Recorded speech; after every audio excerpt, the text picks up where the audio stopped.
The school system has worked over the past few years to implement the Baldrige program that they currently are using for this purpose.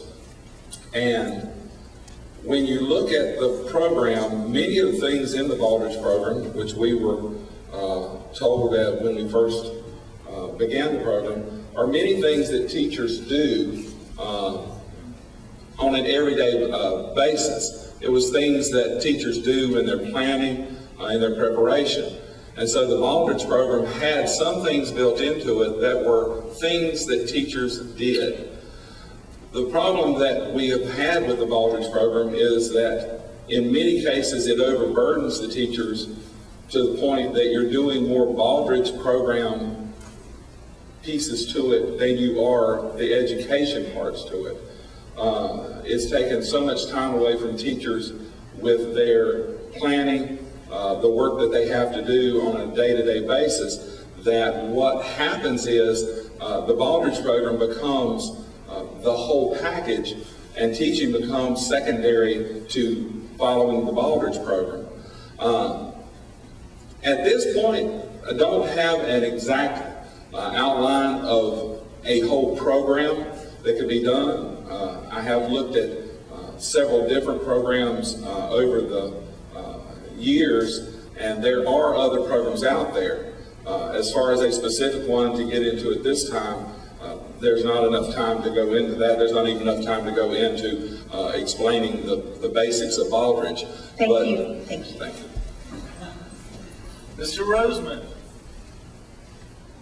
Bring the question up again. I would be glad to. The Iredell-Statesville School District has received national recognition for its model for performance excellence, which has been the Board of Education's model for becoming a top 10 district in the state. Do you support the current model for performance excellence? And if not, what model would you use in its place? Well, I'm a little bit like Mr. James. I've heard a lot of different things about the Baldrige program, and some of it's good, and some of it's maybe being used too much. It hurts some of the teachers in the system, and I've heard, because we've had some good teachers that left the system because of things that went on, and I'd like to see the teachers and the superintendent, all of them, have better communication, things that would happen better, so we could have better knowledge of what's going on.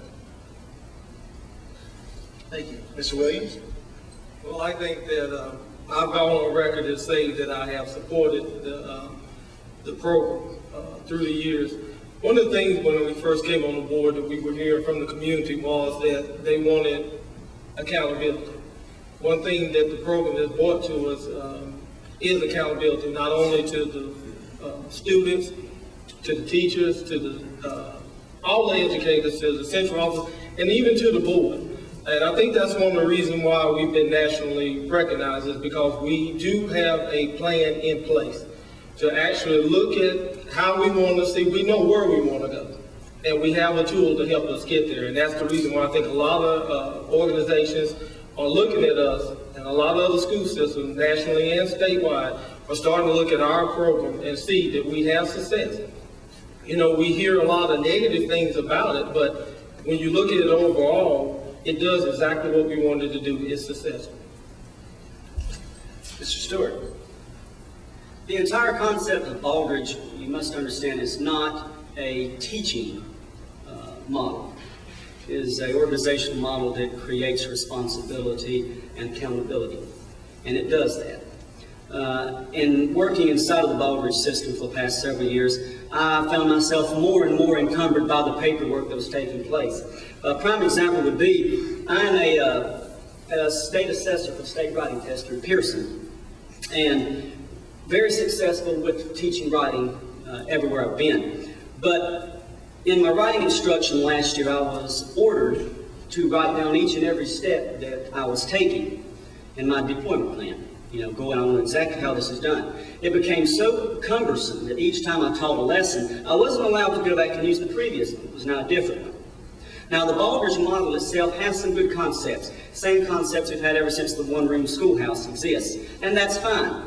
On the other hand, there are concepts of Baldrige which I don't find feasible and workable. Are we successful in all areas? Absolutely not.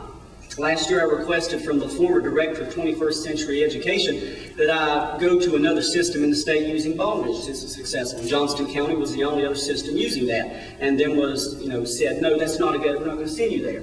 I then requested to go to a school somewhere in this country, and I was denied that opportunity to do it as well. I'm concerned that the teachers are not learning. If this is a system we're going to hang on with, why are they not getting the opportunity to see it in action as opposed to administrators who bring and feed that material back? It is successful in some ways, but not in all. Dr. Cash. Yes. I have supported our superintendent's recommendation to use the Baldrige model as our quality improvement measure.